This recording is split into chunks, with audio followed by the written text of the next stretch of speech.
There is grim news tonight about the other of our nation's dual wars, the war in Iraq. After all the American lives there were lost, all those who came home grievously wounded, Iraq's second largest city, Mosul, has now fallen into the control of an al-Qaeda offshoot that is also advancing in Syria. Our chief foreign correspondent, Richard Engel, who spent years, of course, covering the war in Iraq, is with us tonight from overseas with more on this. Richard, good evening. Good evening, Brian. This is profoundly significant. This is not a tiny Iraqi city. This is Mosul, home to millions, controlled by an al-Qaeda group, an al-Qaeda offshoot that's actually even more radical than al-Qaeda.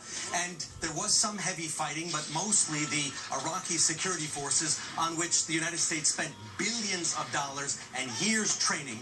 Mostly those Iraqi security forces just walked away from their posts. They dropped their uniforms. They were scattered on the road.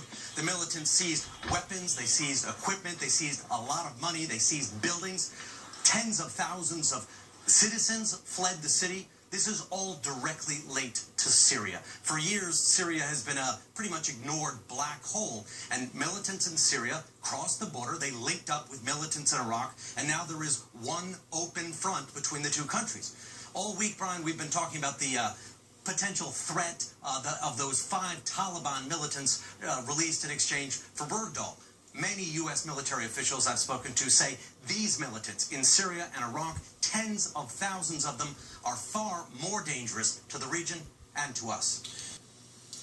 We're the only developed country on earth where this happens. And it happens now once a week.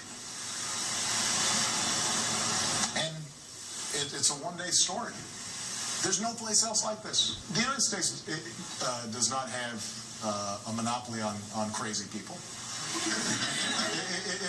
It's not the only country that has psychosis. And yet, we kill each other in these mass shootings at rates that are exponentially higher than any place else. Well, what's the difference? The difference is that these guys can stack up a bunch of ammunition in their houses,